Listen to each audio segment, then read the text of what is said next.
Estoy en la oficina de José Martins, él está aquí al lado mío, es el presidente de la Bolsa de Cereales de Buenos Aires. Si se asoma por la ventana ve Luna Park, es todo un dato. Estamos en un edificio que es histórico, aunque le pasa desapercibido a mucha gente en la Ciudad de Buenos Aires, frente a Luna Park, frente al Correo Central, ahora Centro Cultural sin nombre, está el edificio de la Bolsa de Cereales de Buenos Aires, que por adentro, yo lo conozco hace mucho tiempo, está sufriendo una reconversión impresionante, a tono con una reconversión de la Bolsa de Cereales. Se vieron en la necesidad de reinventar la Bolsa de Cereales en algún momento, ¿o me equivoco? Es así. Creo que tenemos un desafío y un compromiso. Acabamos de cumplir 170 años. Y es la entidad empresaria más vieja del país. Es la entidad comercial más antigua del país. Casi nació con la Constitución argentina. Y este desafío tiene mucho que ver con lo que ha cambiado, digamos así, toda la relación, el intercambio comercial. Lo que en este edificio hace 15 años atrás albergaba 300, 400 personas diariamente negociando a viva voz. Eso es los gritos, eso, te pago tanto, dame tanto. Exactamente. Soja 200. Exactamente, y era un hervidero de gente tratando de hacer negocios. Bueno, era una liturgia muy linda, pero que en algún momento se termina. Que la realidad es que la modernidad y la tecnología del celular ha hecho que todo sea de manera virtual, con lo cual, bueno, esto ha hecho que debamos repensar fuertemente todo lo bien que se hizo en algún momento para llegar a los 170 años. Ahora el desafío es cómo humildemente llegamos a los próximos 10 o 20 años, ¿no?, en un entorno tan cambiante a nivel argentino y mundial. Que las tecnologías cambien no implica que la bolsa deba de desaparecer como punto de encuentro. Este es el primer concepto. Digo, ¿cómo haces que siga siendo un punto de encuentro cuando la gente hace negocios a la distancia, incluso con otros países? Bueno, es que justamente ese era el desafío, ¿no? Múltiple faceta. Por un lado, los negocios ya no se hacen de manera presencial, se hacen todos por celular o por teléfono. También las empresas se han ido del microcentro, con lo cual esa presencialidad que tenía esta institución se fue perdiendo. Bueno, ¿qué es lo que hemos hecho? Tratamos de no mirarnos al ombligo y pensar en recetas mágicas.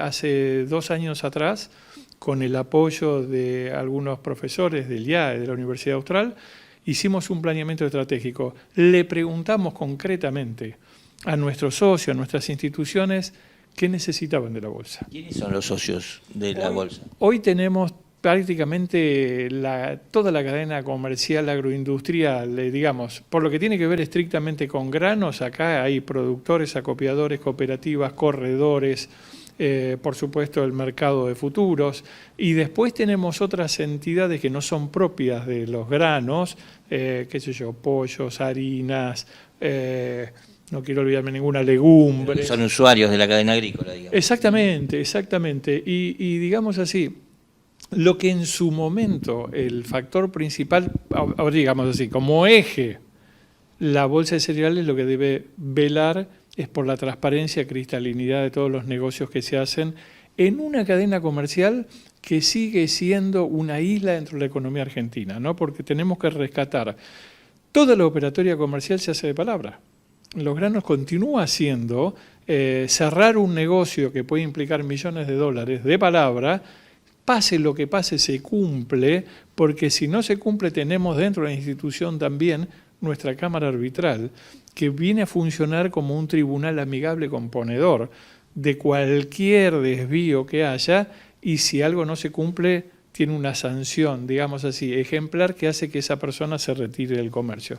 Con lo cual, como eje principal de lo que nos ocupa en términos de transparencia, cristalinidad, nos vimos en la obligación de qué nuevos productos y servicios teníamos que poner para que esto se mantenga en el tiempo.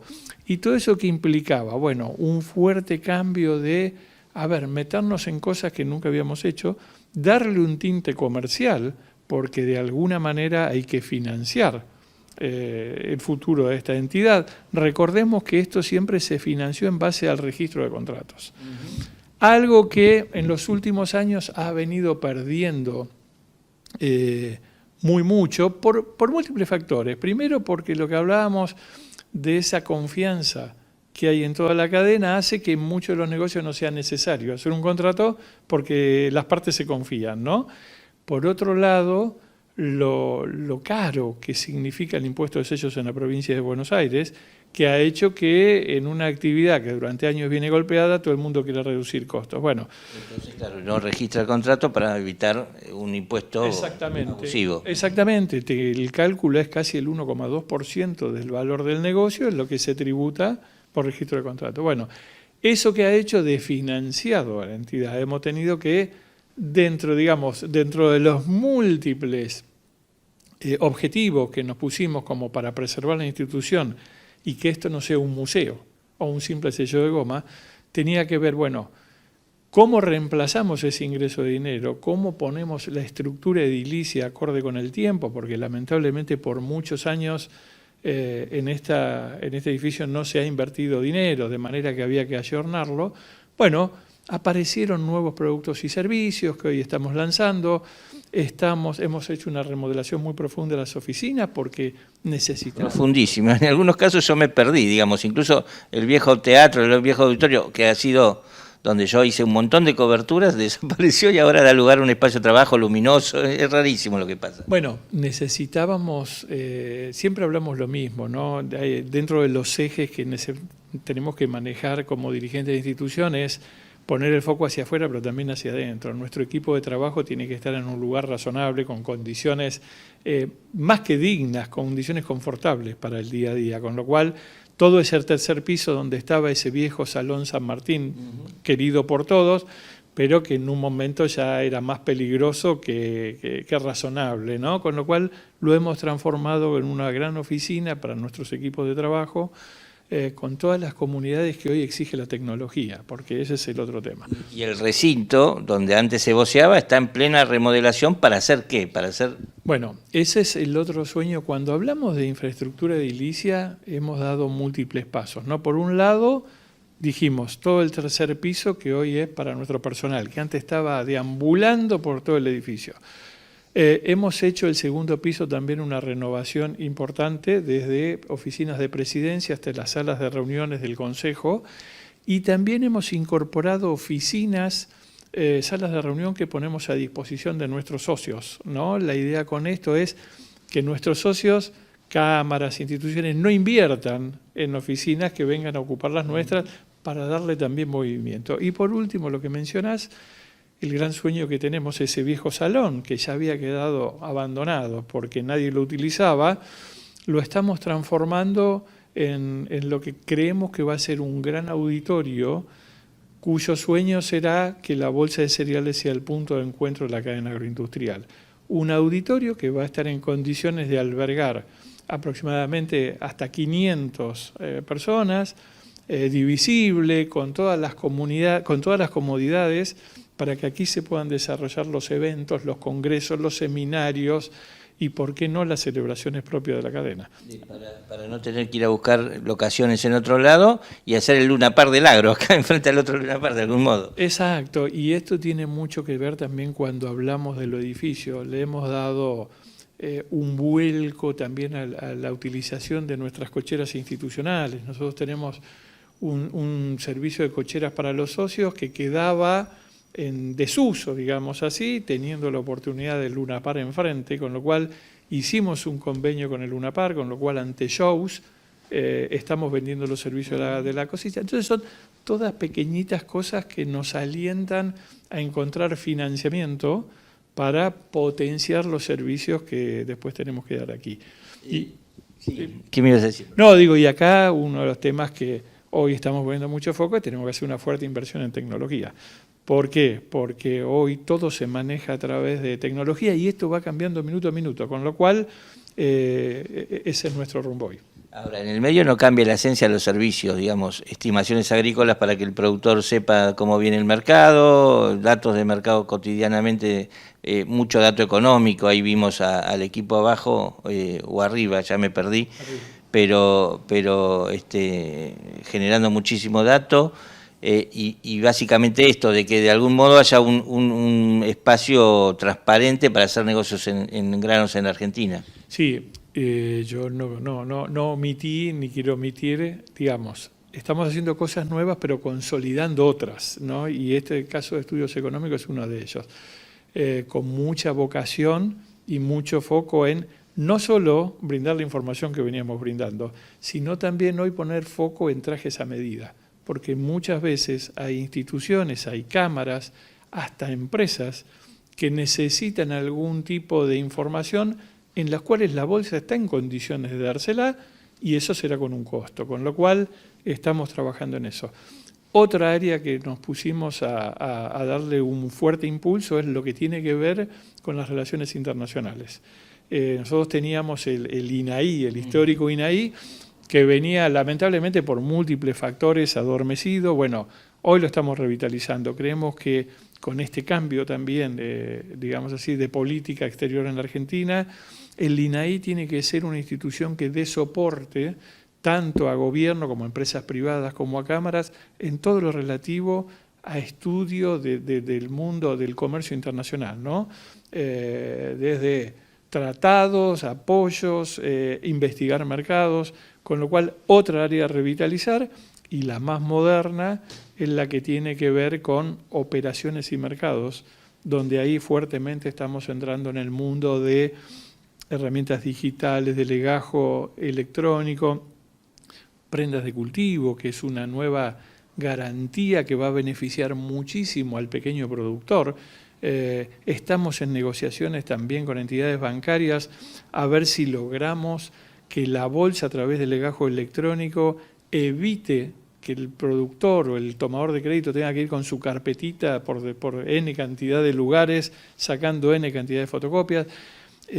Todas herramientas disruptivas que creemos que van a facilitar la vida de nuestros socios y dándole un poquito más de vuelo a la actividad institucional. ¿Y de qué le sirve al agro tener instituciones de este tipo sólidas y que ofrezcan este tipo de cosas? Digo, porque a veces incomodan, digo, las posiciones más abusivas en la cadena que existen.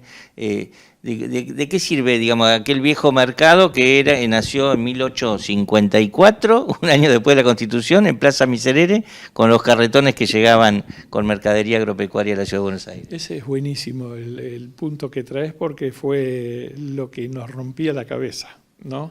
Encontrar cuál era la razón de la existencia de esta bolsa. Porque si no lográbamos eso, podés desaparecer en poco tiempo. Se pierden 170 años. Que era la responsabilidad que no queremos cargar en nuestros hombros, ¿no? Lo que nos toca manejar la bolsa hoy. Y en ese sentido, ahí aparecen, y por eso la consulta a todos los miembros de la cadena, ¿no? ¿Qué les quita el sueño? ¿Qué los hace? ¿Qué necesidades podemos cubrir nosotros? Y ahí pasa desde elementos, servicios que podemos dar que faciliten el día a día del negocio, desde el productor hasta el exportador final, hasta el relacionamiento con autoridades gubernamentales, provincia, nación, congreso, desde espacios, lo que venimos diciendo, estas tensiones que mencionabas, que son propias de una actividad comercial. Siempre que hay una actividad comercial, comprador y vendedor van a tener excusas para pelearse, ¿no? ¿No se sienten desdichados finalmente? Siempre uno gana y uno cree que podría haber ganado más. Sí. Pero sí, bueno, lo que buscamos, y así venimos haciendo, que los debates se den acá. Lamentablemente, por supuesto, todos tenemos pasiones, todos tenemos cosas que salimos a la, digamos, a la opinión pública, pero mucho de eso venimos logrando, y eso, por ejemplo, dio pie al famoso dólar exportación, que a través de la propuesta de uno de los sectores, específicamente en este caso la Federación de Acopiadores, hicimos consultas internas, trabajamos, terminamos utilizando lo que Matt Barrofex publicaba por propio, le pusimos nuestro condimento, todas pequeñitas cosas que buscan que facilitar el encuentro entre la cadena. ¿Que va a haber disputa? No tengo ninguna duda. Finalmente es lo mismo, el carretón llegaba con el producto y había un comprador ahí y el mercado nació así, digamos, siendo punto de encuentro. Finalmente es eso, una bolsa. Y sin duda, y otra vez lo que le queremos agregar hoy, porque el mundo nos lleva puesto minuto a minuto en términos de tecnología, es todo esto que hace, por ejemplo, tener un gran base de datos en blockchain, donde esté todo preservado, guardadito, pero que todos nuestros socios o entidades que les interese no necesiten hacer 18 millones de trámites adicionales porque los va a poder hacer la bolsa a través de todo este sistema. Bueno, son los desafíos del futuro. Gracias por recibirnos. No reconocimos la mitad de las cosas que había, o sea que evidentemente en transformación constante están. Veremos hacia dónde conduce. Ojalá que dentro de 6 meses nos volvamos a ver y nos vuelvas a decir, uy, aparecieron todas estas cosas nuevas, porque es el desafío. Hasta te digo más, hoy está por llamarse licitación el Luna Park. En los medios hemos visto que va a estar cerrado por algunos años. Bueno, ya nos hemos contactado también, queremos ser parte de esa transformación, porque este sector merece que entidades históricas como la Bolsa, el Luna Park, el ex CSK, podamos trabajar en un eje temático conjunto y cambiarle la cara a la zona. Bueno, son los sueños y los desafíos. Gracias. Un placer, muchas gracias a vos. A Florencia Bedacarratz, bien, que es líder de operaciones y mercados de la Bolsa de Cereales, la conocimos en la Expo Agro, en la última Expo Agro, porque es muy nueva, llegó un poco a agitar las aguas aquí en una entidad anquilosada. No sé si lo dije bien, pero una entidad que está transformándose. Es así, te contrataron para cambiar. Sí, correcto. Sí, pero en algún punto creo que también tiene que ver con la historia de la Bolsa, que es una institución de 170 años que por algo perduró 170 años, o sea que en su ADN también hay un mensaje de transformación, ¿no es cierto? Jorobado, porque tenés que cambiar o modernizar algo que en esencia duró mucho y sirvió y sirve. Sí, pero también imagino yo que para perdurar 170 años algún tipo de cambio o adaptación ha tenido que sufrir la Bolsa, solamente que como los tiempos se aceleran y la tecnología avanza, bueno, ahora el movimiento es un poco más importante, más rápido y más vertiginoso. En principio la Bolsa es un punto de reunión de todos los sectores de la cadena agrícola, los que venden, comercian y los que intervienen, los que acopian, los que producen. Digo, el comercio, la esencia del comercio no cambia. No, correcto. Lo que cambia son las formas y las disposiciones de la manera de hacer esos negocios a través de nuevas tecnologías, nuevas plataformas, nuevos servicios. Todo se va tornando más rápido, más ágil y más fácil, y ahí es donde la Bolsa está en ese proceso de acompañamiento a las dinámicas de este mercado. ¿Cómo es ese proceso? ¿Qué cambia ahí? Bueno, es un proceso muy importante. Al principio ya no hay gente gritando, ya no hay un gran tablero con los precios. Correcto. Está todo en el telefonito. Antes todo era muy presencial. Bueno, hoy los mercados se manejan de manera virtual, muchas veces, como vos decías, a través de un WhatsApp, usando el telefonito o plataformas o tecnologías ya digitales. Y bueno, y es ahí donde desde la Bolsa estamos transitando ese camino de una manera rápida, porque lo que buscamos es transformarnos, acelerando este proceso interno de la compañía, el cambio cultural, la readaptación de los equipos y de las capacidades que tenemos dentro de la Bolsa para dar respuesta de manera, como te decía recién, ágil, rápida a esta nueva necesidad y traer al mercado nuevos productos. Me dijo José Martins, el presidente, que están tratando de perfilarse mucho hacia los servicios, hacia la cadena, digamos. Ser útiles a la cadena, con informes, con información, con el dato del precio duro, pero también con estimaciones que ya vienen haciendo, pero también con servicios. Sí, correcto. Nosotros como Bolsa tenemos, bueno, por suerte tenemos la fortaleza de tener estos 170 años, el conocimiento del mercado y el apoyo de toda la industria. Como vos mencionabas, el tema de la información es clave, es muy importante y ha sido muy importante en todos los años y sigue siendo estratégico. Hoy en día el tema es la disposición de esa información, cómo la vamos a poner accesible, fácil y dinámica en pos a la generación de negocios, ¿no es cierto? Bueno, y en ese sentido es que nosotros estamos desarrollando una plataforma que se llama BES Explorer, que ya está prácticamente por lanzarse al mercado, y dentro de ese ecosistema de BES Explorer, que es un ecosistema digital, se disponibilizan distintos productos para generar servicios a toda la cadena. ¿Qué sería? ¿Una plataforma en internet, en telefonitos, en todos lados? De acceso de manera virtual en cualquier herramienta que vos tengas para acceder, que puede ser un teléfono, puede ser una computadora, sí, por supuesto. ¿Y para qué va a servir estar ahí adentro? Bueno, dentro de esa plataforma lo que te va a permitir es poder acceder a nuevas líneas de crédito, financiamiento, gestiones administrativas, poder generar una transacción con un proveedor, simplificándote digamos, la parte que sería el back office de generación de información de tu empresa para poder cerrar algún acuerdo o algún negocio con una empresa o un banco o quien fuera. Porque ¿cuál es la idea? Que estén todos los integrantes, los que participan van en algún momento del mercado físico, estén ahí adentro, tengan su propio perfil, puedan ser vistos por el resto. Es trasladar, digamos, a la virtualidad lo que antes sucedía aquí, que se conocían todos y hacían tratos de palabra, de algún modo. Correcto, sí, más que tratos de palabras, hoy en la nueva era lo que se pide es, las corporaciones, los bancos piden mayor información antes de cerrar un negocio con un productor. Por supuesto que todavía existe, ¿no? El conocimiento del productor, los negocios del día a día, saber quién es, bueno, eso no se reemplaza con tecnología, esos conocimientos, y es un valor enorme. Pero hay un montón de otros niveles, digamos, comerciales donde sí se requiere determinada formalidad de tener que presentar una carpeta de una compañía. Para sacar un crédito de un banco. Para sacar un crédito de un banco, para hacer una compra importante, para comprarte una cosechadora. Necesitas presentar determinadas informaciones que certifican que Florencia es Florencia, o que Juan es Juan, que no es una empresa apócrifa, que puede operar, que dan determinada tranquilidad. No es algo nuevo para la bolsa, la realidad es que no es algo nuevo, porque nosotros venimos certificando este tipo de documentación por el mercado de granos, ¿no es cierto?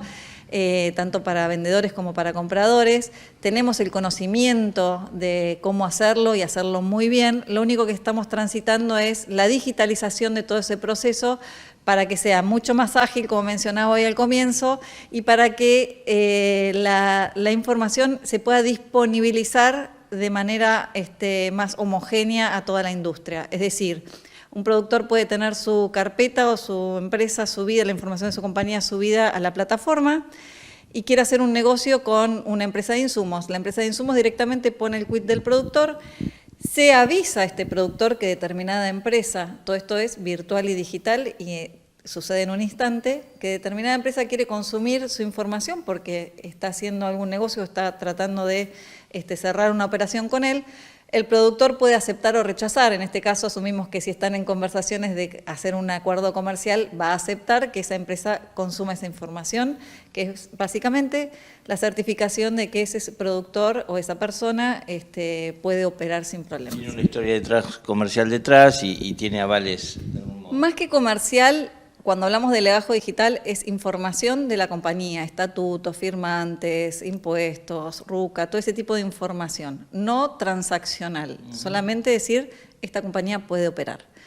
Eso es legajo digital y es la base, los cimientos de todos los productos que se puedan ir consumiendo después, ¿no es cierto? El productor después quiere tomar un crédito, a través de distintas herramientas que vamos a ir lanzando dentro de o disponibilizando dentro de la plataforma, pero una de las que se ha hablado muchísimo y que hoy estamos avanzando rápidamente es la prenda de cultivo.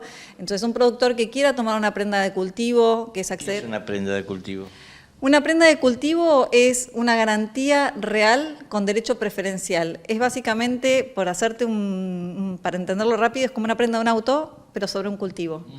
Sobre un cultivo en pie. Sobre un cultivo en pie. No un cultivo almacenado ni un cultivo cosechado ya. No, un cultivo en pie, correcto.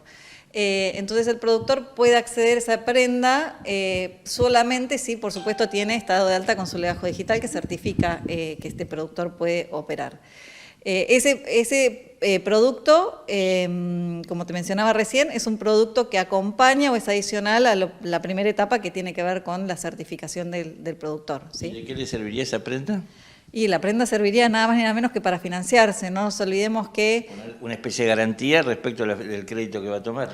Correcto, es una garantía real, como mencionaba. El tema acá, que para mí es trascendente, no nos olvidemos del contexto, algunos números como para darle un poco de forma a lo que te estoy mencionando, es la campaña pasada tuvo un costo financiero de 16 billones de dólares. De esos 16 billones de dólares, si nosotros los dividiéramos, el 30% fue capital de trabajo del productor. 30%. Uno dice, bueno, ¿cuánto es 30%? 30% es un montón, porque ese dinero el productor debería utilizarlo para crecer o para incorporar nuevas tecnologías a su campo y no para seguir sembrando o mover la rueda. No como capital de trabajo, sino para invertir. Correcto. El otro, del restante monto que estamos, el 30% adicional es los bancos. Financieramente, bueno, cómo se fueron financiando con distintos bancos privados.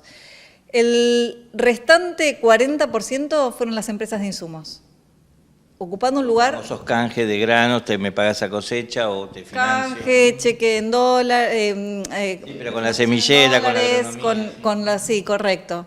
Eso es inviable. Todos sabemos que las compañías hoy están en un proceso de reestructuración a nivel mundial, no es solo en Argentina, es mundial, y la disponibilidad del cash flow para ellos es trascendental y se torna estratégico. No van a poder seguir asumiendo ese rol financiando el 40% del costo de una campaña. Y el productor tampoco puede seguir invirtiendo el 30% de su capital de trabajo en producir. Entonces, que tengan acceso al crédito, unir las puntas, es decir, que el banco pueda llegar, que pueda tener penetración, que hoy no la tiene. Muchos bancos expresaron con este producto la necesidad de tenerlo para que los ayude a llegar a los productores, sobre todo los de medianos a pequeños, ¿no?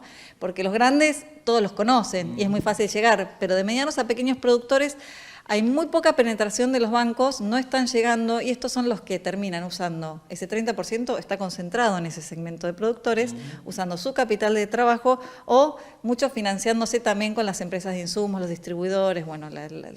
¿Y la prenda la imaginás como una certificación más a los bancos para que sean, digamos, atractivos ese segmento de productores? Es totalmente así, porque la prenda es una garantía real y de derecho preferencial. O sea que es una herramienta súper segura y está enmarcada en la ley de prenda rural. Entonces los bancos realmente prestar contra una prenda es mucho mejor que prestar contra un contrato de granos, por ejemplo. Es mucho mejor, me refiero a mucho más seguro, ¿sí? De algún modo vas a recuperar tu préstamo, digo, en cosecha. Recuperás el préstamo, ahí en ese punto te diría... Hoy el incumplimiento de un contrato forward en general es menos de un 1%, o sea, el productor es pagadero. El productor paga siempre, realmente es así y así se comporta, está en sus genes. Entonces no es solamente asegurarte que cobras porque en definitiva, salvo que tenga algún inconveniente, no de una convocatoria o algo así, el productor paga. Le va mal y como fuera, refinancia, se acomoda y paga, es su forma de operar. Más que nada me refiero a... Muchas veces vos tenés una línea de crédito que está atada a tu capital, a tu balance y demás. Bueno, cuando vos tenés una herramienta como una prenda de cultivo, te puede permitir acceder a una línea más grande de crédito o tal vez a tasas preferenciales, en algún caso depende del monto, depende del banco, depende de la propuesta comercial del banco, pero en definitiva te permite financiarte más competitivamente y con, digamos, mayor volumen de línea. Lo de la digitalización de los legajos y esto de las prendas me hace pensar que en realidad la bolsa está buscando, una bolsa siempre fue un punto de encuentro entre compradores y vendedores de granos, en el caso de la bolsa de cereales, pero como que están buscando ampliar la base de negocios en el sector agropecuario, que intervengan empresas de insumos, que intervengan bancos, fomentar otro tipo de negocios en el marco de la bolsa. Lo que sí, yo creo que lo que estamos intentando es facilitarles la operatividad a todos los integrantes de la cadena. O sea, darles un marco donde puedan, como te decía, juntarse los bancos con los productores pequeños y medianos y poder acceder a créditos de manera mucho más sencilla y segura, que puedan operar, ir a comprar un tractor fácil sin tener que demorarse y perder mucho tiempo, que muchas veces, como esta información se la piden en muchos lados al mismo tiempo, duplicar el trabajo, la carga horaria, la complejidad. Lo que estamos buscando, que creo que esto va muy alineado a la misión de la bolsa, es... Con toda la información que nosotros tenemos, todo el conocimiento que nosotros tenemos, es tratar de ponerlo a disposición del mercado para generar un impacto positivo y que pueda verse en crecimiento productivo del agro argentino. Y eso es a través de la tecnología y es uniendo todas las puntas de los las fortalezas que tiene la bolsa. En la Expo Agro me dijiste, estabas muy entusiasmada, acababas de arrancar con el trabajo y decías que ya venía. Te tengo que volver a hacer la pregunta, ¿cuánto está esa plataforma en funcionamiento y los productores van a poder ver si sirve efectivamente y si es convocante? Bueno, la plataforma ya está lista, estamos en proceso interno de análisis y pruebas del sistema. Siempre antes de lanzar un producto al mercado uno tiene que probarlo internamente, hacer las pruebas como si fueses una compañía que se da de alta un legajo, bueno, todos esos procesos que son habituales en el desarrollo de las plataformas. Entonces, bueno, durante este mes que entra, que es junio, vamos a estar haciendo toda esa puesta a punto de la plataforma y si Dios quiere, ya en julio estaríamos lanzando toda la parte de, digamos, la landing del BES Explorer con el legajo digital y para agosto la prenda de cultivo también ya toda digitalizada, pero no significa que no estemos haciendo cosas. En cuanto a prenda de cultivo, para este mes estamos haciendo pruebas de concepto. ¿Qué son pruebas de concepto?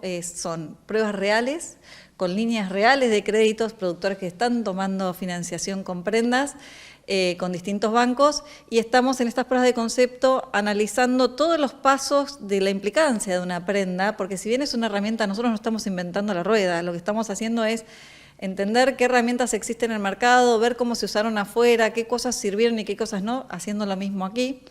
Entonces la prenda no es una herramienta nueva, lo que estamos es disponibilizándola de una manera diferente.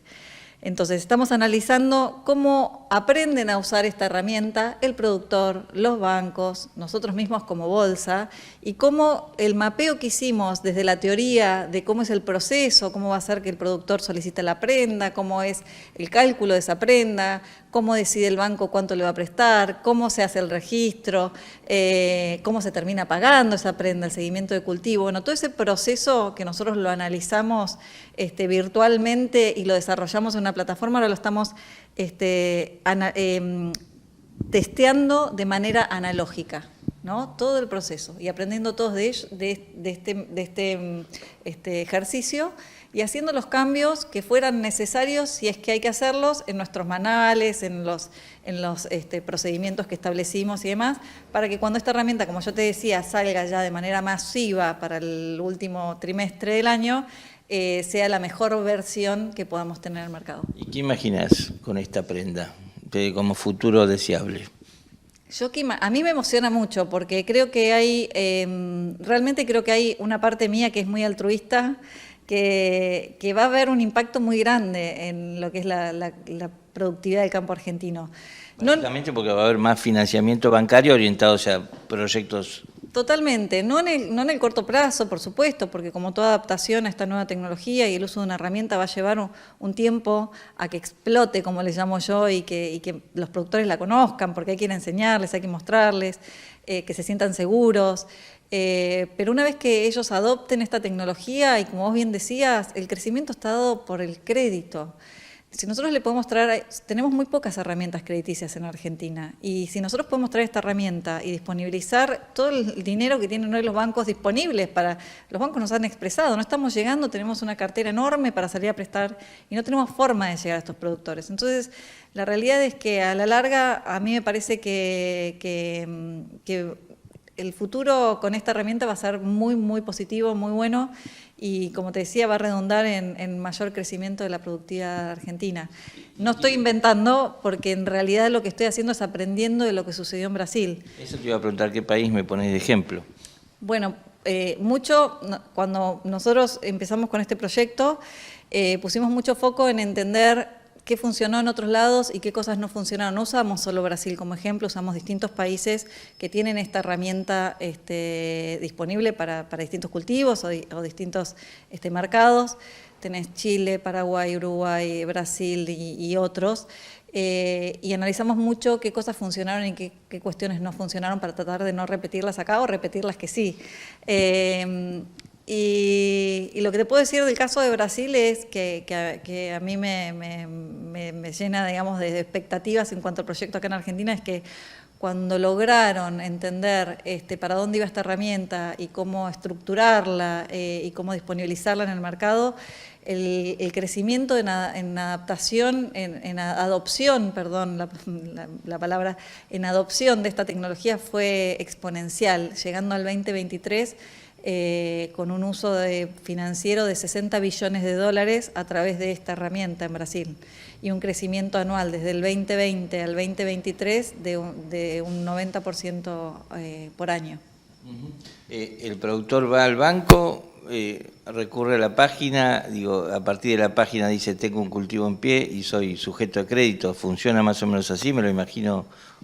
Funciona más o menos así, no va al banco, el productor entra al BES Explorer, da de alta su legajo digital, y si ya lo tiene dado de alta, lo único que le queda es ver qué productos necesita consumir del BES Explorer, es como un menú de restaurante.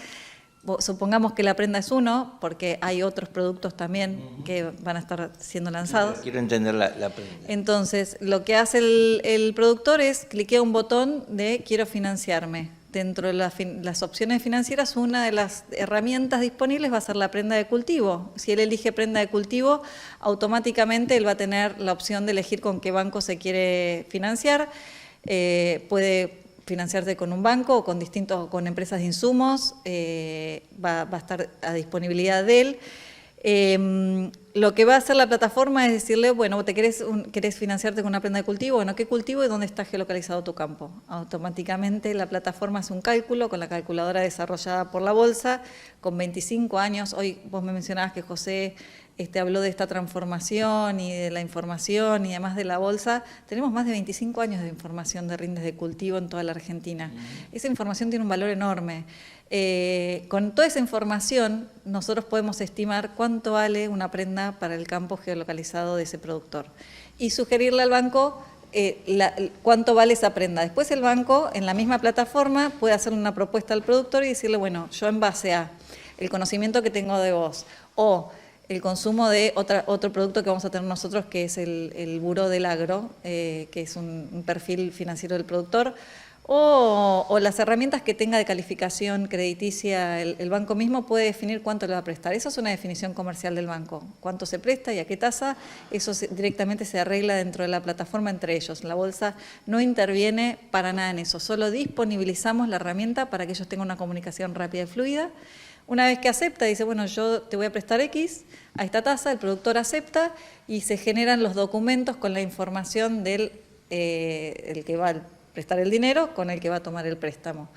Con esa información, la bolsa hace la gestión de registro en el registro de prendas y a partir de ahí comienza el seguimiento del cultivo para ir viendo y monitoreando que la prenda siga valiendo lo que vale, que puede valer más o puede valer menos, hasta el momento de cosecha donde se genera la liquidez, se paga el crédito y se da de baja la prenda. Eso es un poco el proceso de lo que es una prenda de cultivo de manera digital. Y por eso vos decís que aspirás a que reemplace buena parte del capital propio que pone el productor todos los años y que la financiación comercial, que muchas veces es mucho más cara que la bancaria.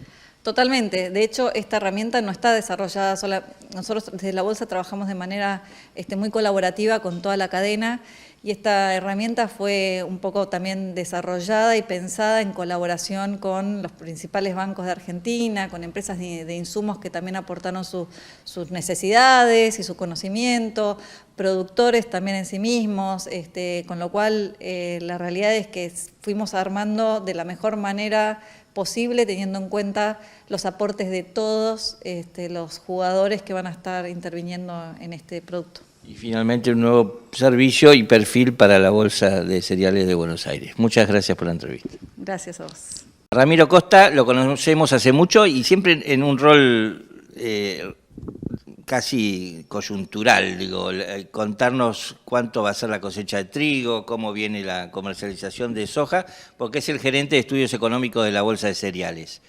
Pero él me acaba de contar que se fue construyendo, como economista agropecuario. ¿Cuándo empezaste? ¿Cuándo desembarcaste en la Bolsa? ¿Te acordás? Sí, me acuerdo perfecto. Arranqué allá por el año 2001-2002, años movidos en Argentina. En plena crisis. Plena crisis, el campo también un foco muy importante de atención. Yo era un estudiante de economía en aquel entonces. Bueno, volvieron a aplicar retenciones en 2002. Y desde entonces, ahí están.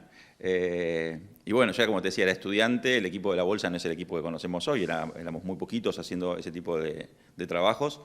Y yo aprendiendo mis primeras armas, era incluso mi primer trabajo más parecido a lo que era economía, antes había hecho otras cosas, pero por fuera de la economía, así que era todo aprendizaje.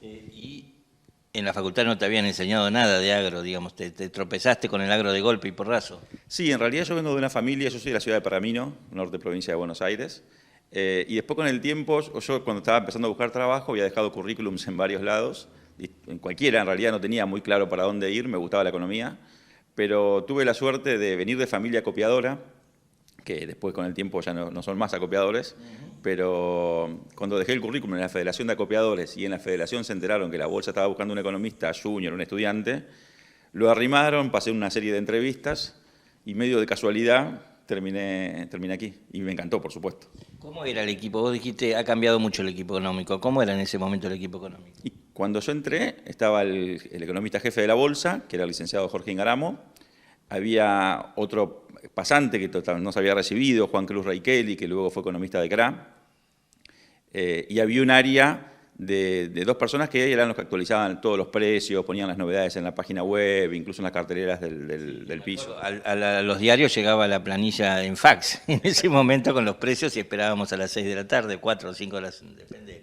Eso era la parte técnica, digamos, en aquel entonces. Tendría otras áreas técnicas, no vinculadas con la economía, con los precios, vinculadas con cuestiones de aquel entonces, pero puntualmente lo que hoy llamamos estudios económicos era esa partecita. ¿Y los precios se sacaban de alguien que presenciaba el voceo, digamos, las operaciones en el recinto de acá mismo de la bolsa? Claro, había una persona que se dedicaba a eso exclusivamente, también hacía llamados a las distintas regiones del país para tener los precios orientativos en las distintas regiones para los distintos productos y todos los días se cargaban a mano, luego se pasaban o por fax o por mail, o se cargaban en un sistema telefónico que la gente llamaba, apretaba los números, disque 8 para el número de no sé qué. Para la soja disque 8. Sí, tal cual, era así antes. Y ahora ha cambiado muchísimo eso.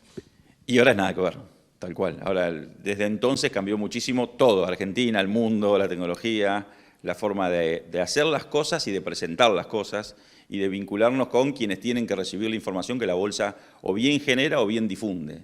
Y eso ha sido un cambio muy fuerte, no son tantos años, desde ese entonces que estamos hablando pasaron 22, 23 años, y sin embargo parece que estamos hablando de la época de las carretas, cuando comparamos lo que tenemos hoy, lo que hacemos hoy, versus lo que hacíamos en aquel entonces, que estábamos muy orgullosos, y probablemente era lo mejor que se podía hacer con las posibilidades y recursos de aquel entonces. Claro, bueno, hay que imaginarse que Internet todavía no estaba difundida como conocemos. Apenas, tal cual. Exactamente. Me imagino la pizarra de precios, a veces se cambiaría a mano los valores. Sí, no recuerdo cómo sería eso, pero quizás tendría algún sistema informático ya, pero probablemente si lo miramos con ojos de hoy, muy básico. Con ojos de aquel entonces probablemente habrá sido muy caro y muy moderno.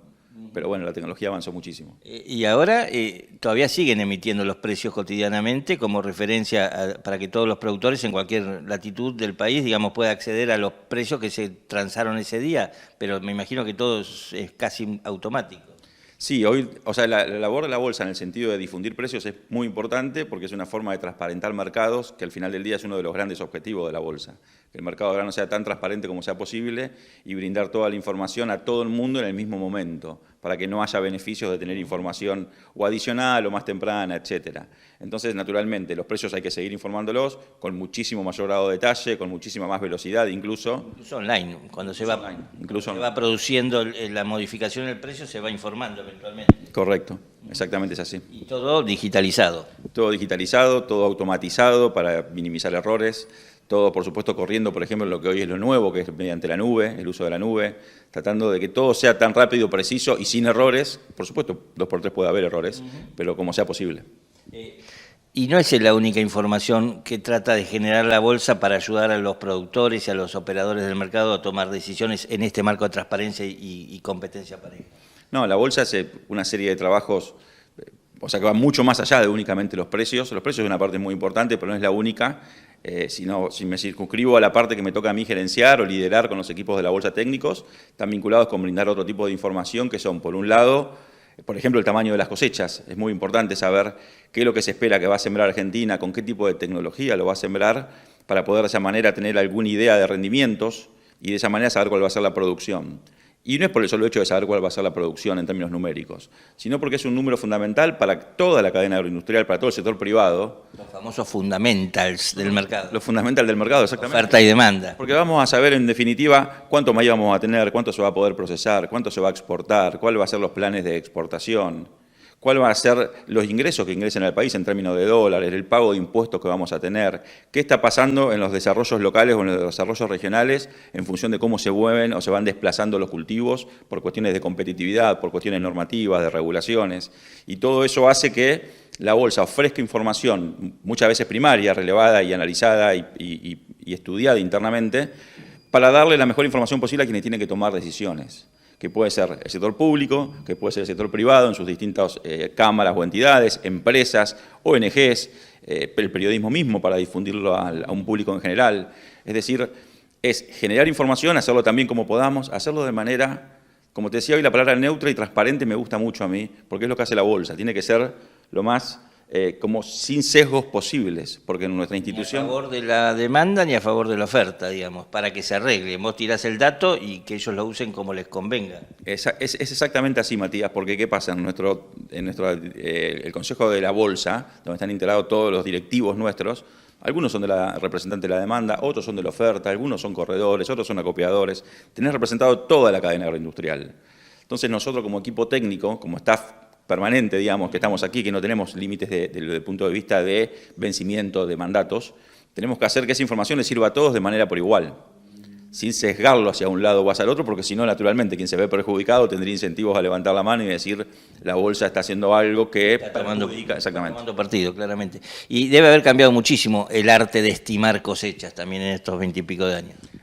Ha cambiado muchísimo. Inicialmente, bueno, por supuesto que hay un método que nunca va a cambiar, que es muy importante, que es el subjetivo, que es el tradicional, que se hace mediante relevamientos de llamados telefónicos a nuestros colaboradores, a quienes aprovecho la oportunidad para agradecerles porque son vitales para este trabajo, que están en todo el país. Son agrónomos, corredores. Corredores, distribuidores, también algún productor puede haber. Gente que vos identificás que maneja su zona. Que maneja su zona, que son referentes, que conocen muy bien y que uno, con tantos años de seguimiento, sabe quién ha sido quién ha mandado buenos reportes y quién por ahí no, entonces lo ha ido afinando con los años.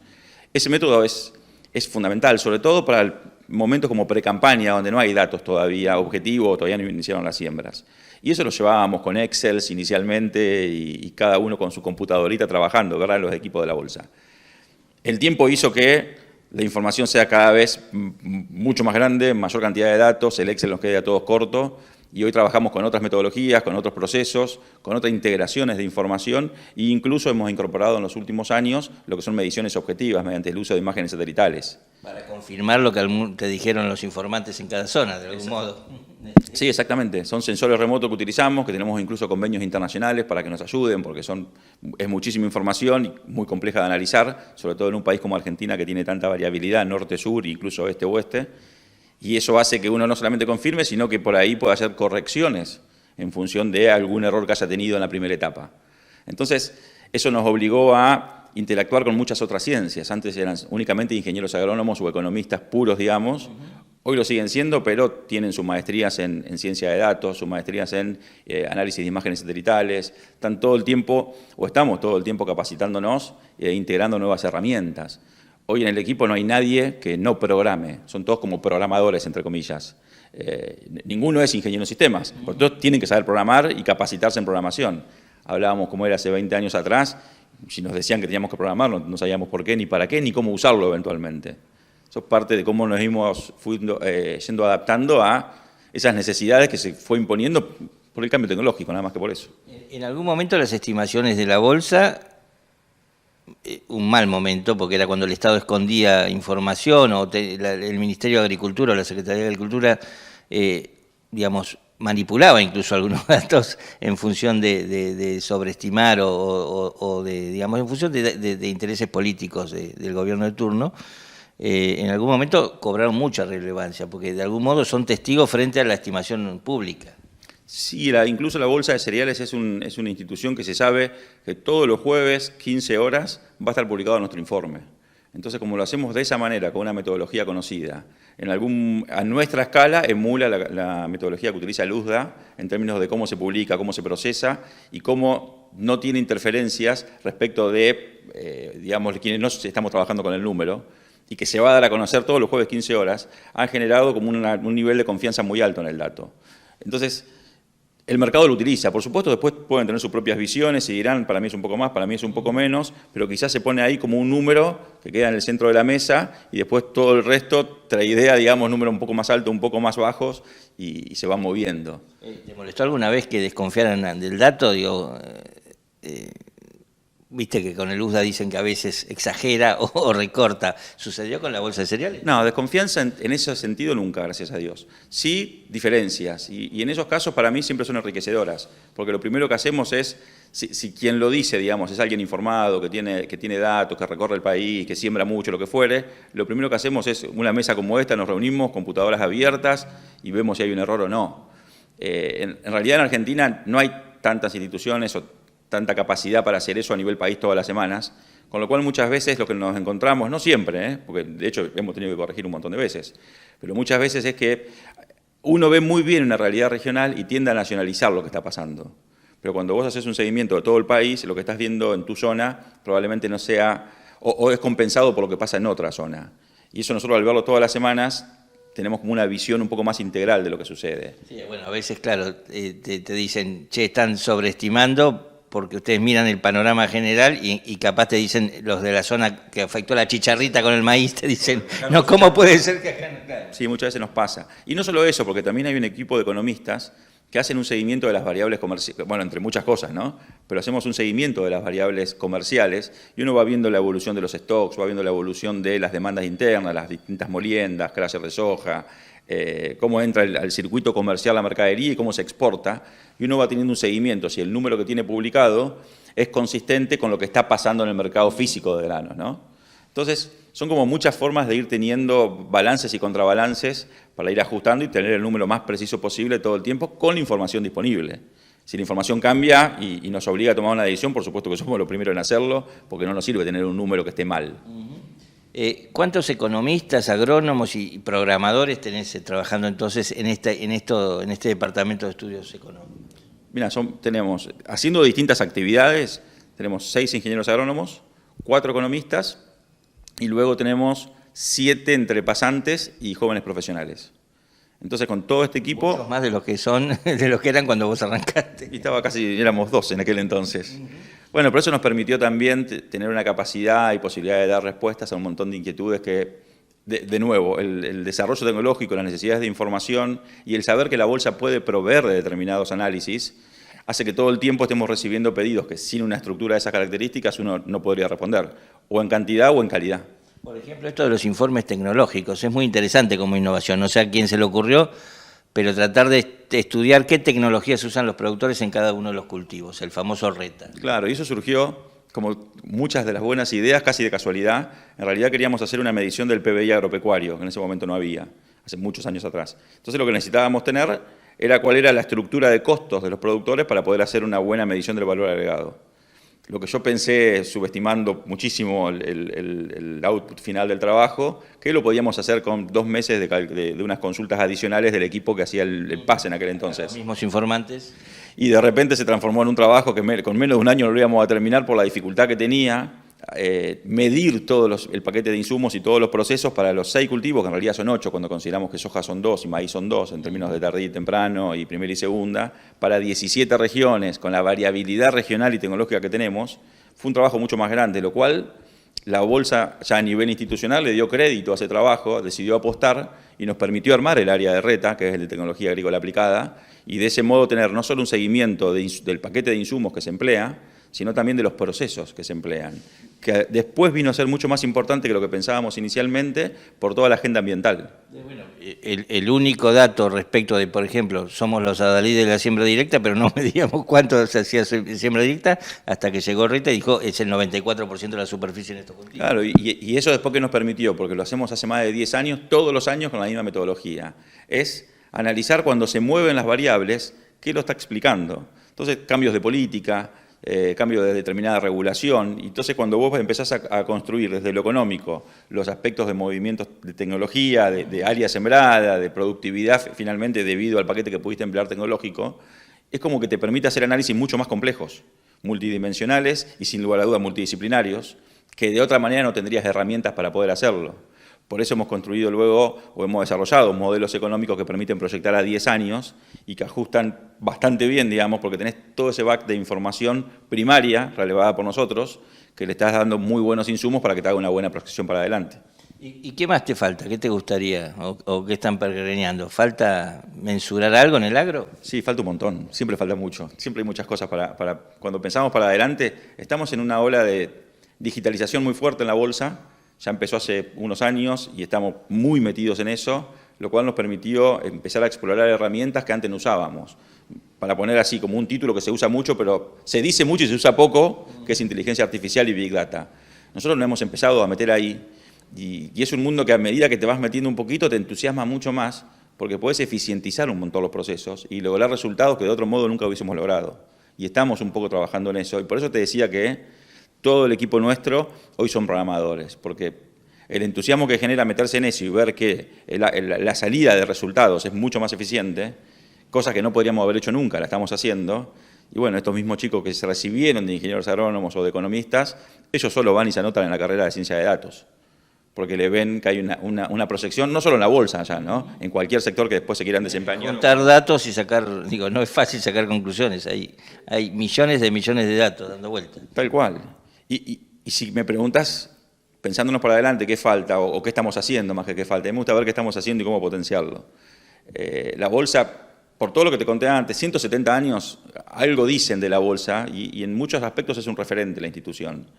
Ahora, por ser un referente, quizás no sé si siempre fue tan sencillo vincularnos con actividades más allá de los obvios, ¿no? Más allá de los sectores que típicamente han estado vinculados a la bolsa. Y me parece que estamos en un proceso de apertura respecto de eso, en el cual nos estamos vinculando mucho más con el ecosistema agroindustrial, típicamente, por ejemplo, con las AgTechs. Algo muy novedoso que no típicamente estaba asociado a la bolsa y que hoy lo vemos, si después charlas con el equipo te vas a dar cuenta que hay mucha vinculación. 5 años atrás no estaba eso. Entonces son caminos que se van abriendo, hay un desarrollo haciéndose y hay entusiasmo por seguir por ese camino, porque se ven resultados.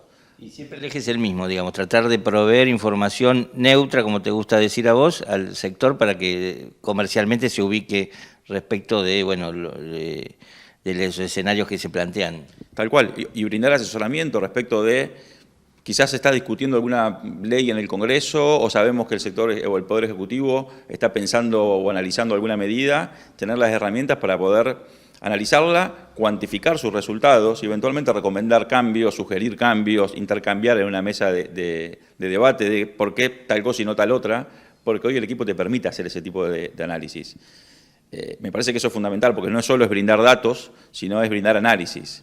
Incluso en negociaciones agrícolas internacionales. O sea, la Bolsa tiene una tradición de análisis vía la Fundación INAI de qué le convendría a Argentina negociar con quién para que nuestra inserción sea más potente. Argentina es un gran país productor de granos, pero por sobre todas las cosas es un gran país exportador de granos, aceites, harinas y eventualmente de muchos productos más.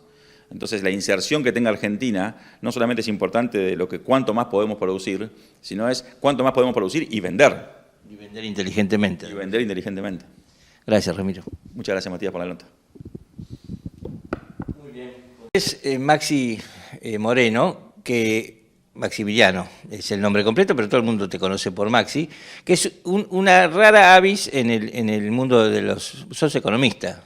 Abogado. Es una rara avis peor todavía, porque hay muy poca gente en la Argentina, pese a que dependemos extraordinariamente de divisas agropecuarias y de las negociaciones y de lo que podamos vender, esto lo vemos en cada crisis, hay poca gente que entiende el mercado internacional y se ha especializado tanto como él.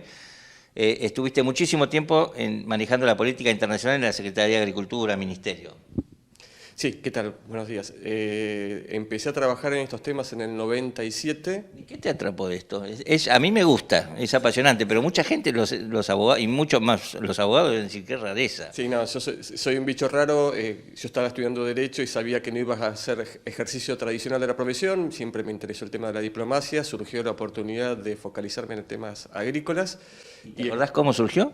Surgió contactos familiares, como muchas veces se ingresa al Estado, de un conocido, de un tío, de un primo, y surgió una oportunidad, tuve una entrevista, hubo una especie de concurso y empecé ahí con 23 años siendo el responsable de cuestiones muy, muy básicas como los archivos y mandar fax y las cuestiones elementales que hace cualquier persona que se inserte en un esquema de trabajo.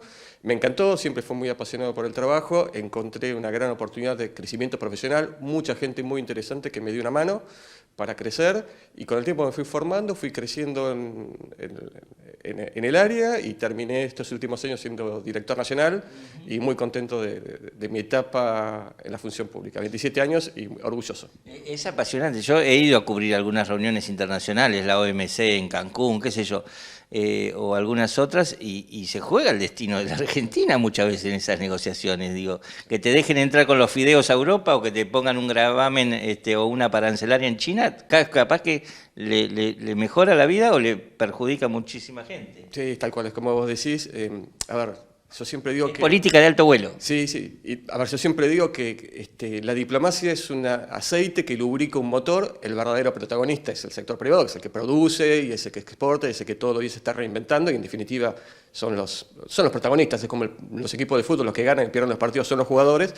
Pero también hace falta un director técnico, un entrenador, y yo creo que la diplomacia y la buena diplomacia, y Argentina tiene profesionales de primera, es un factor que contribuye a generar lazos, confianza y da, digamos, siembra las bases para que después Argentina pueda exportar. Hay mucho que se juega, el mundo está cada vez más complicado y la verdad es que hay que estar muy atento y anticiparse a los hechos para poder seguir creciendo las exportaciones. Se ha tocado una etapa dificilísima en la función pública y ahora en el sector privado. Ya vamos a ver lo nuevo, pero acabas de decir, el mundo está muy complicado. Como que hay un revival, ¿no? Un retroceso desde el multilateralismo, los países arreglando la organización, a cada uno defiende su propia quinta. Tal cual, yo creo que estos últimos años ha habido una serie de factores. Uno es cierta crisis del multilateralismo, la OMC no ha dado los resultados que la gente quería, y en agricultura puntualmente. Después tenés lo de COVID, la verdad que creo que todavía no estamos evaluando con profundidad lo que fue la crisis del COVID en términos de retrotrajo. Cómo los países se encerraron y cómo se dieron cuenta que el que te abastecía el alimento un día te dejó de vender, y eso te generó problemas terribles, porque la verdad que uno puede vivir sin un ventilador, sin un auto, pero no puede vivir sin trigo, sin maíz, sin soja, sin carne. Y eso lo que generó es que muchos países empezaron a desarrollar políticas de lo que se llaman autonomía estratégica, es un concepto muy lindo, pero que en definitiva es vivamos con lo nuestro y no nos expongamos al riesgo de que sea un tercero el que me abastezca de estos productos, porque el día de mañana algo puede pasar y hoy es amigo, mañana puede no serlo, y son todas las políticas de risking, que es que no tener esta exposición al riesgo externo. Y esto lo que genera es que los países se cierren más y que busquen la autosuficiencia, que vos veas países que no son tradicionalmente productores de alimentos, inclusive países de Medio Oriente, que tengan estas políticas y que quieran reducir su exposición. Entonces este es parte del desafío. Los consumidores son cada vez más exigentes y se piden un montón de cosas, no solamente que el producto sea sano, sea de calidad, sino que venga con una serie de atributos en términos de sostenibilidad. Y la geopolítica influye, esto lo vemos, las guerras comerciales, el mundo está viviendo grandes transformaciones, y esto claramente influye en los patrones de comercio, sería innegable reconocerlo, y bueno, hay que sacar provecho de estas situaciones, y Argentina como zona de paz creo que tiene grandes oportunidades. Para la Argentina sería una locura encerrarse. No, claramente para un país que produce la cantidad de alimentos y la calidad de alimentos que produce, claramente no es la solución. Creo que Argentina tiene lo que el mundo demanda. Si vos mirás todos los indicadores que no son nuestros, son de la FAO, de la OCDE, de gente que estudia esto, te dice que el mundo cada vez va a demandar más alimentos. En 2050 va a haber 8.600 millones de habitantes.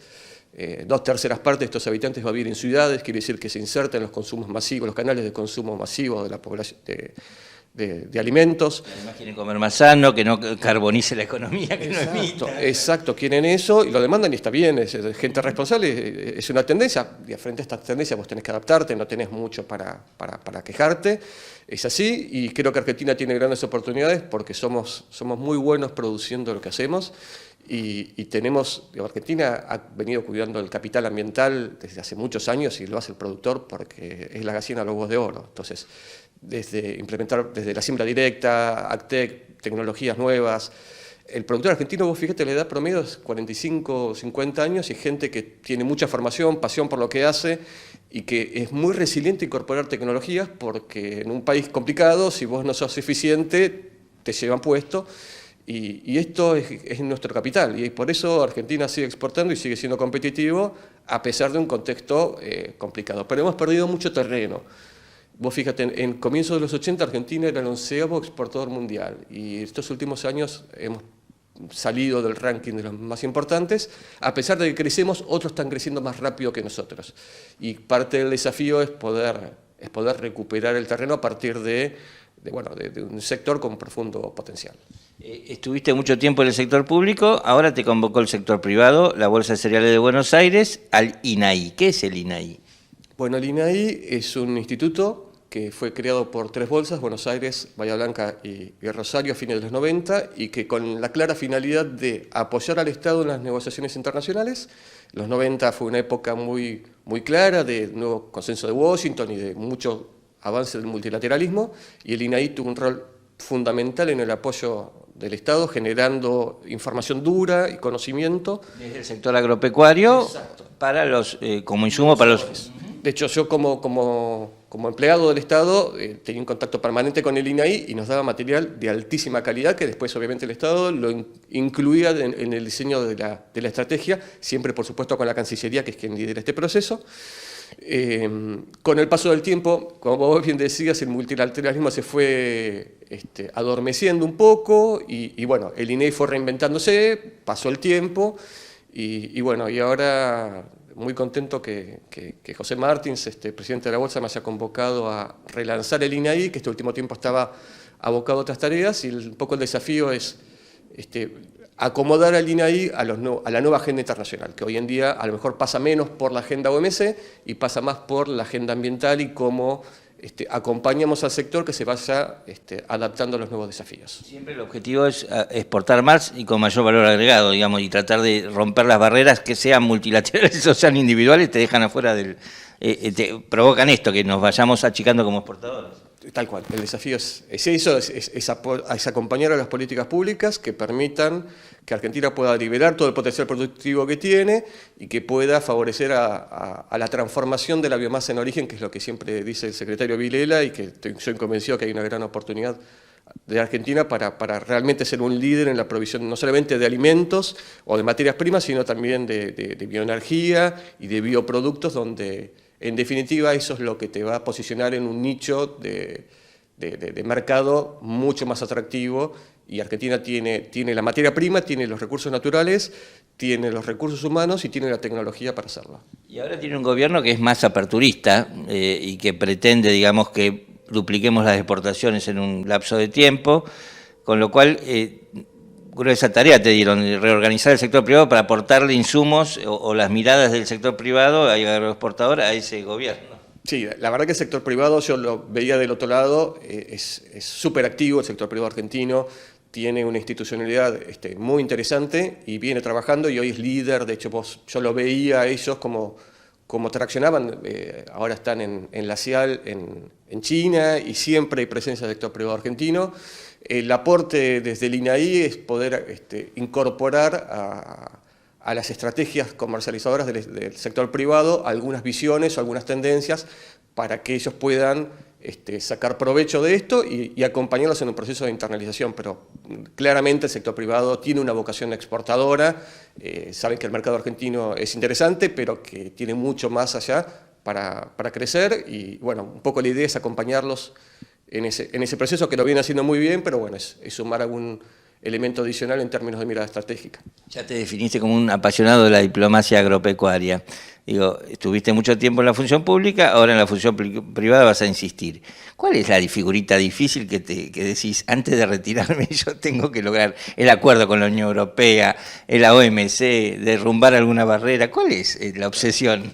Son muchas, lamentablemente son muchas. Sin duda, Mercosur y Unión Europea es un tema pendiente casi personal. Estuve en los 20 años, no sé si es bueno o malo contarlo, pero estuve a lo largo de todo el proceso.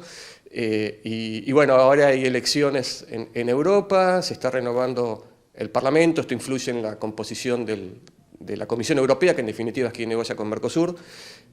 Mercosur ha dado señales muy claras de su vocación de cerrar el acuerdo. Ahora la pelota está del lado del lado de los europeos. Confío que se va a abrir una ventana de oportunidad. Argentina tiene diplomáticos muy buenos, el que está liderando el proceso es el embajador Marcelo Sima, y realmente tiene muchísima experiencia, sabe un montón de estos temas, le pone mucha garra, así que confío que si se alinean los planetas eso se va a dar. Otro tema también importante es profundizar la red de acuerdos comerciales, es decir, la Unión Europea es sin duda muy importante, pero hoy Mercosur tiene acuerdos comerciales con países que representan solamente el 10% del PBI, y esto, cuando vos te comparás con otros países, te quita competitividad. Chile, Perú, sí. Claro, México, Estados Unidos, Australia, Canadá, son muchos, y vos ves que los aranceles siguen siendo dificultades, y bueno, claramente Mercosur necesita una plataforma mucho más amplia, no solo por los aranceles, sino porque esta clase de acuerdos fija pautas que no se mueven de cómo va a ser el comercio. Entonces a vos te da una tranquilidad, una previsibilidad, y vos podés prever tu negocio por los próximos años. Así que eso sin duda es otro tema. Lo de OMC es mucho más complejo, depende de muchos más factores. Hay muchos nuevos actores que están irrumpiendo. India es un actor muy importante. Nuevamente estas miradas de políticas de autonomía estratégica tienden a influir, pero bueno, yo confío que este año, o espero que este año se cierre con la Unión Europea. Claramente es un tema muy importante. Gracias por la entrevista. No, gracias a vos. Bueno, ya nos contaron que la bolsa de cereales es el ámbito donde se hacen negocios y una de sus funciones es garantizar la transparencia de los negocios, pero no siempre se logra, no es una cosa que salga naturalmente. Pero es increíble cómo las bolsas fueron generando sus propias herramientas. Jorge Viola es presidente de la Cámara Arbitral de la Bolsa de Cereales de Buenos Aires, que es una especie de árbitro, justamente el nombre lo dice. Exacto. Bueno, gracias por recibir. No, al contrario, gracias a ustedes. Bueno, la Cámara cumple varias funciones, ¿no es cierto? Una de ellas es justamente la parte arbitral, es decir, resolver conflictos que pueda haber entre los diferentes... Por ejemplo, ¿qué tipo de conflicto? A ver, se suscitan los más frecuentes. No, digamos, hay diferentes, pero bueno, Yo te compré tal trigo de tal calidad y me entregaste una calidad distinta. Claro, puede ser eso, o puede ser que a lo mejor no hayan cumplido en tiempo y forma. Es decir, muchas veces puede ser cualquiera de las dos partes. Por ejemplo, vos vendiste un trigo, por decir uno de los productos, no con entrega a enero. Bueno, qué sé yo, a partir del 15-20 de diciembre te empieza a llover, no podés entrar a cosechar y bueno, a lo mejor lo terminaste entregando en febrero. Normalmente esas cosas se arreglan entre partes. O muchas veces puede ser otro... Ese tipo de conflictos en general se solucionan de palabra. Normalmente sí lo arreglan entre los sectores, pero bueno, hay veces que se complica, ese productor a lo mejor perdió toda la mercadería, ¿no es cierto? Y bueno, sí, no lo puede cumplir y algunas veces vienen a la Cámara para resolverlo. Y cualquiera de los dos, vendedor y comprador, está habilitado para recurrir a ustedes. Exactamente, cualquiera de los dos puede presentar la demanda en la Cámara y bueno, los árbitros son los que deciden que resuelven, ¿no es cierto?, quién de los dos, por llamarlo de alguna forma, tiene razón o cómo se resuelve ese conflicto. Otro tema, algunas veces también, falta de pago. No cumplió en tiempo y forma con el pago o directamente no pagaron, entonces también vienen acá, digamos, hay diferentes problemas. Entonces, una de las funciones de la Cámara es esa, ¿no es cierto?, la parte arbitral. ¿Y quiénes son los árbitros? La comisión directiva de la Cámara está conformada por todos los sectores, es decir, sector comprador, sector vendedor, corredor, fábricas, molineros. Cada uno de los sectores designa a un hombre para integrar la comisión directiva de la Cámara. ¿Están todos? Exactamente, están todos los sectores. Lo bueno que tiene que ante cualquier conflicto, como hablábamos antes, la ventaja que tenés vos de traerlo a la Cámara y no a un juicio fuera. Claro, porque podrías recurrir a la justicia. Si alguien normal, claro, lo que pasa es que independientemente de los años que vas a tener ahí, a lo mejor recurriendo a la justicia ordinaria, el otro problema que tenés también es que no es gente especializada. En cambio acá los árbitros es gente que está especializada exactamente en todo lo que es la comercialización de granos. Entonces, en 2 meses, a lo sumo, el problema lo tenés resuelto, ¿no es cierto? Hicieron un referendo y se respetan en general los fallos de la Cámara. Te diría que en el 99%. Sí, sí, sí, sí. Porque si no, digo, me imagino debe ser un antecedente que todo el mundo te saca del negocio. Exactamente. Si vos no respetás, te marcan. Exactamente. Si vos no cumpliste un fallo, difícilmente vuelvas a trabajar, ¿no es cierto? Porque nadie va a querer operar con vos. Seas un vendedor, nadie te va a querer comprar, o seas un comprador, nadie te va a querer vender, ¿no es cierto? Es una figura entonces que cumple con su rol, digamos, de algún modo establecer justicia o un marco de justicia y de transparencia en el comercio de granos por los propios actores. Exactamente, exactamente. Los mismos actores del negocio, de la comercialización en general, son los que en este caso dictan, ¿no es cierto?, por llamarlo de alguna forma, la sentencia a cumplir. La pregunta obvia es, ¿tienen muchas demandas, llegan muchas causas, hay muchos expedientes? Digamos, si lo vemos por la cantidad de negocios que hay, la verdad que no, porque no deben llegar al 0,1% de casos. Y en general entonces se cumplen en el mercado, digo, los tratos, los acuerdos de palabras se cumplen en general, salvo una insignificante porción. Sí, vos fijate que este es un negocio 100% de palabra, porque vos hoy a lo mejor estás comprando o vendiendo, ¿no es cierto?, una mercadería a X precio, mañana cambió el mercado y vos no dejás de cumplirlo, ¿no es cierto? Ejemplo, vendiste hoy maíz a $185, mañana vale 190, vos no negás ese negocio. O vas cobrando los 186 que acordás. Exactamente, o al revés, ¿no es cierto? Si vos compraste a 185 y mañana vale 180, no negás. Porque de ahí hasta que se firma el contrato de compra-venta, a lo mejor pasaron 5, 6, 7 días, ya empezaste a entregar la mercadería y el comprador te la empezó a recibir y todavía no tenés el contrato firmado. Por eso digo que este es un contrato de palabra, ¿no es cierto? Y se cumple. Vos entonces llegaste a la Cámara Arbitral representando un sector que te postularon para esta tarea. ¿A qué sector? ¿De dónde venís? Yo vengo del sector corredor. Son los intermediarios. Exactamente, que somos los intermediarios entre los compradores, que pueden ser fábricas, exportadores, molinos harineros, y el vendedor, que puede ser un acopio o un productor agropecuario. Y entonces, antes de llegar a la Cámara, eras un operador normal en la bolsa. Exactamente, sí, nosotros tenemos, tengo una firma corredora y estamos asociados también a un acopio. ¿Y cambió mucho los modos de comercializar, tu tarea como corredor debe haber cambiado horrores en los últimos años?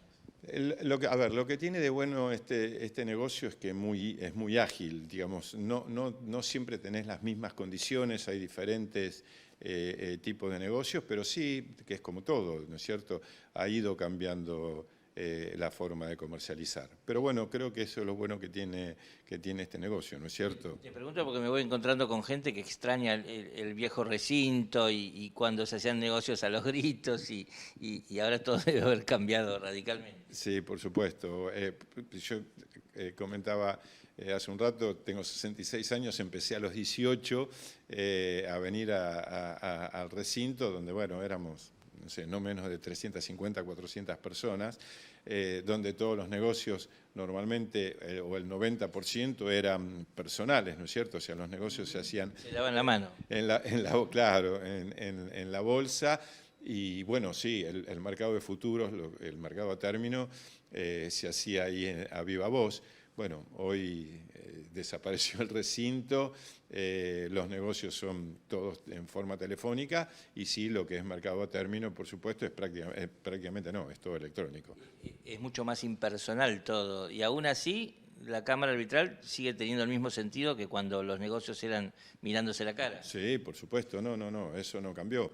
A ver, por eso digo, la Cámara no solo cumple el rol arbitral nada más, sino también la certificación de calidad, ¿no es cierto?, de los granos que llegan, o sea, de todos los granos que llegan a los diferentes sectores, fábricas, puertos, molinos harineros, Por eso tienen un laboratorio, digamos, para hacer análisis de calidad. ¿Y para qué sirve hacer esos análisis de calidad? Bueno, justamente la importancia del análisis, yo siempre digo lo mismo, ¿no?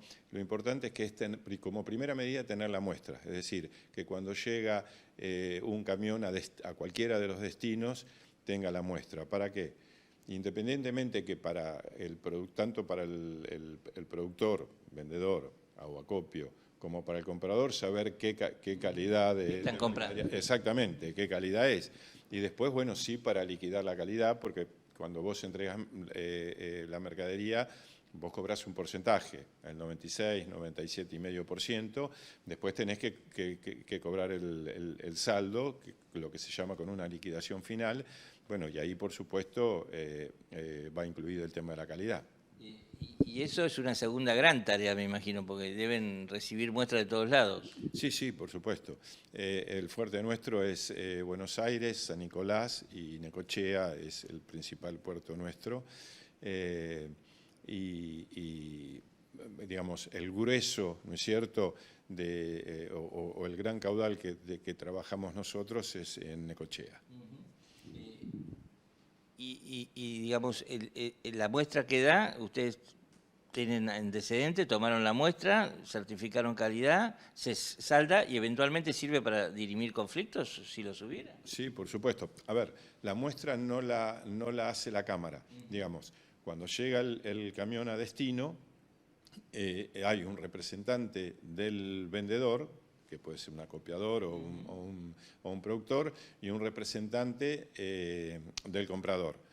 Lacran la muestra y ahí recién la mandan a la cámara, para que la cámara la analice. Y ahí sí, después la cámara le da a cada uno, ¿no es cierto?, el certificado de análisis con la calidad que resultó en ese momento, y de ahí después, bueno... Por lo cual tiene una función de medio de certificación de las calidades para certificar que los precios sean los adecuados y que no haya conflictos posteriores. Digamos, lo importante sí da la calidad. En cuanto al precio, ya lo pactaron previamente en el momento de hacer la operación, ¿no es cierto?, tanto comprador como vendedor. Sí hay negocios donde... de acuerdo a la calidad que declara el vendedor tener... Una pequeña penalidad o un premio. Exactamente, ¿no? O por ahí tenés un comprador que está, por ejemplo, más que nada se da con el trigo, que tenés compradores, ya sean molineros o exportadores, que compran con una determinada calidad.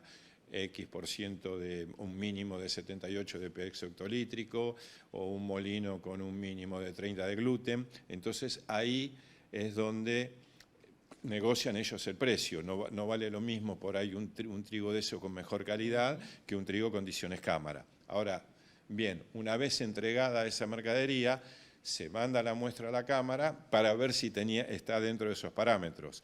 Si no estuviera dentro de esos parámetros, normalmente ya al momento de la operación han puesto una penalidad. Si no dabas, por ejemplo, 78 de peso hectolítrico y tiene menos, bueno, tiene por ahí $2 de rebaja por cada punto, en fin, va. Pero eso ya está pactado en el negocio, y que la cámara en eso no, digamos, no juega ningún rol. Como cámara, como árbitro, ¿cuál es el caso más insólito que te ha tocado ver? Y que vos digas, ¿cómo llega esto acá? Bueno, hay algunas veces por ahí, no sé, mercadería que está muy fuera de estándar, y bueno, llega a un puerto y normalmente sí, la rechazan, entonces se pide un recibidor oficial, porque muchas veces está ese el conflicto, ¿no es cierto?, de que el vendedor te dice, no, yo la mercadería que mandé es cámara. Era buena. Claro, y el comprador te dice, no. Bueno, para eso las cámaras tienen lo que se llama un recibidor oficial, piden la parte que está disconforme, un recibidor oficial, va al puerto, sí, algunas veces llega la mercadería acá y te das cuenta de que no era condiciones cámara, ¿no es cierto? Con lo cual ahí fallás a favor del comprador en ese caso. Sí, o muchas veces sí está dentro de los parámetros, ¿no es cierto? Pero bueno, muchas veces por ahí mercadería que salió seca de una planta y llega a un puerto y te dicen no, que está muy excedida de humedad. Va al recibidor oficial y no, y está dentro de los parámetros lógicos. No, por eso, hay de las dos partes. La bolsa está cumpliendo 170 años, es un montonazo. La Cámara debe tener unos cuantos si siempre se requirió. La Cámara el sábado cumplió 119 años.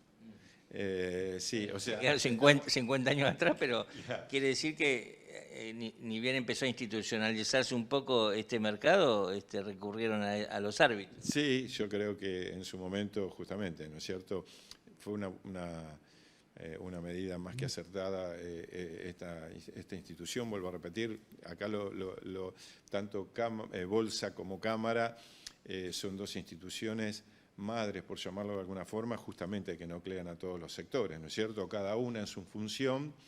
La de la Cámara, como hablamos, es la certificación de calidad y los conflictos que pueda resolver arbitrales, ¿no es cierto? Pero no se imaginan una sin la otra. No, por supuesto que no. En el mercado tiene que haber árbitros. Árbitros, claro, y como hablábamos, y lo importante es de que sean los mismos participantes, ¿no es cierto?, del sector los que arbitren. Gracias por la explicación. No, al contrario. Otro tema importante que es bueno resaltar de la Cámara es el tema de la pizarra, breve, porque normalmente la Cámara informa los precios pizarra. Entonces muchas veces la gente cree que somos nosotros, Cámara, los que somos los formadores de los precios de la pizarra. Cosa que no es así. Digamos, ¿qué hace la Cámara? La Cámara brinda el marco para que se junten los sectores, o sea, semanalmente, que van cambiando, hay cinco camaristas que se dice, que es un representante, lo mismo, de cada sector. Sector comprador, sector comprador son fábricas y exportadores y molinos, corredores y por parte también de la producción. De acuerdo a los precios que declaran los diferentes sectores que han comprado y que han vendido, los semaneros de esos sectores son los que arman la pizarra y nosotros lo que hacemos como Cámara es informarlos. ¿Se entiende? No somos nosotros, no es la Cámara la que pone los precios de pizarra. Eso es importante también que la gente lo sepa, porque muchas veces sí, pero la Cámara puso tal precio. No, la Cámara no. Lo pusieron los mismos sectores, ¿no es cierto? Que son de acuerdo a los negocios declarados, se hace un precio promedio, por supuesto. Claro, pero ahí los sectores está el vendedor, el oferente y el intermediario, entre todos concilian cuál es el precio promedio. Exactamente, porque hay un universo de negocios, ¿no es cierto?, con diferentes plazos de pago, diferentes plazos de entrega. Entonces el semanero, la función del semanero, ¿cuál es? Bueno, ver, digamos, para que el precio de pizarra es con entrega dentro de un periodo contractual, que el periodo contractual son 30 días a partir del negocio, con condiciones Cámara, digamos ninguna condición especial, condiciones Cámara, y el pago contado contra entrega. Cualquier negocio que salga de esa condición no se toma para la pizarra. ¿Por qué? Porque son condiciones especiales, digamos, no es lo mismo, como hablábamos antes, no te van a pagar lo mismo un trigo que tiene 80 de gluten y 30 80 de peso hectolítrico y 30 de gluten que un trigo que es condiciones Cámara, ¿no es cierto? Entonces, eso para la pizarra no se toma, porque la pizarra lo que hay que entender también que es un precio orientativo. Mucha gente le da carácter de obligatorio, de referencia. No. Exactamente, nadie tiene la obligación de tomar el precio pizarra para ninguna operación. ¿Y por qué lo difunden las cámaras? ¿Lo deciden los semaneros y lo difunden las cámaras? Bueno, en su momento fueron justamente los sectores que le pidieron a la Cámara que seamos, como hablábamos antes, como somos justamente la institución que nuclean a todos los sectores, bueno, nosotros brindamos el marco para que se junten, se pongan de acuerdo en ese precio y la Cámara después lo que hace es informarlo. ¿Y ¿Y sigue teniendo valor ese precio pizarra? Digamos, la tarea se sigue haciendo todas las semanas cotidianamente. La tarea se sigue haciendo no todas las semanas, sino sí, inclusive todos los días. Sí, por supuesto. Todas las mañanas se juntan, como hablamos, los 5 representantes de cada sector y se evalúa de acuerdo a los negocios del día anterior, porque digamos la pizarra es histórica, ¿no es cierto? Vos hoy 30 estás publicando la pizarra del día 29, correcto, porque de acuerdo a los negocios que se hicieron ayer y fueron declarados, aparece el precio de pizarra. Y en cuanto a la pregunta que vos me decías, hoy normalmente los precios pizarra se están tomando mucho para lo que es alquileres de campo, ¿no es cierto? Y sí, hay tanto compradores como vendedores que siguen haciendo negocios a fijar precio con el precio de la pizarra. Se perdió mucho. Antes el universo de negocios a fijar era con el precio de pizarra. Hoy es mixto, hay con precio de pizarra y con mercado propio. Pero en todo caso, digo, siempre interviene algún representante de los productores en la formulación del precio. Siempre, sí. Siempre. O sea, si alguna vez los productores sienten que el precio no representa lo que realmente que revisen su propio representante. No aparece precio de pizarra si no hay un representante de cada sector.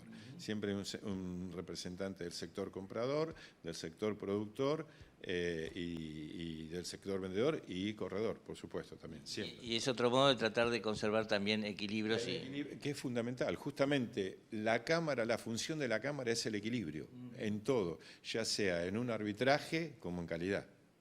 Gracias por la explicación. No, al contrario, a ustedes. Estamos en la Bolsa de Cereales y Santiago Arce representa a los corredores, es vicepresidente del Centro de Corredores de la Bolsa. Uno no le da el physic roll, digo, ¿por qué le dicen corredores a los corredores si usan saco y corbata? Santiago, ¿qué tal? Gracias por recibir a Bicho de Campo. Bueno, es un honor. ¿No deberían estar en pantalones cortos? Vos sabés que es una pregunta que siempre en el colegio, Es muy tonta. mis hijos, todos sí, me imaginaba un cornflake, algo de eso, como en el desayuno. Pero bueno, nosotros los corredores actuamos mucho en la bolsa y veníamos siempre de traje, no venimos en pantalones cortos. Y en algún momento para entrar al recinto les exigían el traje. Correcto, tenías que entrar de traje sí o sí, si no, no entrabas, directamente no entrabas. ¿Y por qué se llaman corredores? ¿Porque andan a las corridas, por el corretaje? ¿Por qué? ¿De dónde viene la palabra? Mirá, antiguamente, bueno, sí, nosotros siempre estamos a las corridas, siempre estamos tratando de encontrar el mercado, haciendo de nexo entre los compradores y vendedores. Tenemos intermediarios especializados en granos. En granos, y ahora actualmente estamos mutando después de la ley de capitales. Ahora ya somos agentes y operamos todos los mercados. Operamos cereales y mercados financieros. Esa es nuestra función, con lo cual corremos atrás de todas las innovaciones y todos los cambios de mercado que hay atrás de un negocio. Y el punto de encuentro es la bolsa. Correcto. En algún momento era un mercado físico donde se tenían que venir obligatoriamente y de saco y corbata. Exactamente. Y se operaba, como, bueno, ahora cambió mucho esto, se operaba todo el mercado disponible y todo lo que eran los mercados futuros. Había, bueno, antiguamente, esto va a delatar un poco mi edad, había 2 ruedas, una a la mañana y otra a la tarde, de 1 hora y media más o menos de duración, y en el medio, bueno, nosotros, algunos corredores chicos, nos dedicábamos a cobrar, depositar, hacer los trámites y después, bueno, venderlo en mercado físico, que también se trabajaba mucho con muestra. Te mandaban la muestra y vos la cotizabas en base a esa muestra. Se lacraba y ahí se hacía la operación. Eso es más antiguo. Después ya con el avance de la tecnología, bueno, el mercado a término, todo lo que fue futuro, fue una rueda continua que arrancaba 10:30 de la mañana hasta las 17 horas Y en el medio había para hacer negocio disponible, con entrega física sería. Así que fue mutando y bueno, hasta la actualidad que es todo electrónico. ¿Y hoy se puede hacer negocio a cualquier hora en el mercado, digamos? Si vos tenés granos para vender o alguien necesita urgente, digo, ¿hay ruedas así establecidas con horarios o ya es viva la pepa y a cualquier hora? No, hay más o menos, el mercado futuro es con horario, sí o sí, hoy es 10:30 a 17 horas, y después generalmente se hace lo que es disponible, en el medio y posterior. Hoy más o menos hasta las 19 horas se puede llegar a hacer un negocio si encontrás al comprador del otro lado, ¿no? que le tenés que vender la mercadería. El rol del corredor siempre fue ese, más allá de lo que vendiera o más allá del tipo de mercado, más allá de si fuera a viva voz o por medios electrónicos, fue juntar las puntas. Exactamente. Y nosotros, bueno, es parte de nuestro servicio, ¿no? De nuestros clientes, que ya son tanto los vendedores como los compradores. Hay vendedores que por ahí te llaman un sábado a la tarde, un domingo, que tienen camiones rechazados con humedad, ¿qué hace? Y realmente hay que buscar alternativas para poder tratar de solucionar ese inconveniente que tiene. Esa sería la idea, ¿no? Y capaz que del otro lado te llaman una fábrica de aceite que necesita 10 camiones y tenés que salir a buscar productores capaces de responder a esa demanda. Es correcto. Y suele pasar. O sea, de los dos lados pasa a veces. Generalmente con fábricas son más chicas, ¿no? Un exportador no te va a llamar un sábado o un domingo, che, necesito para el barco, porque ya lo tiene por ahí más previsto. Pero fábricas de consumo, polleros o algo que están cortos y por ahí te llaman, che, ¿me podrás conseguir esto? Me está faltando un pele de girasol o algo y uno tiene que salir a ver cómo lo consigue, ¿no? ¿Hay corredores con especialización por regiones, por cultivo, por tipo de negocio o en general todos manejan un poco de todo? En general el corredor corre de un lado para otro, pero sí, manejamos todos los mercados donde uno puede llegar a estar interviniendo. O sea, hay mercados que por ahí son más nichos, pero generalmente se arman, no sé.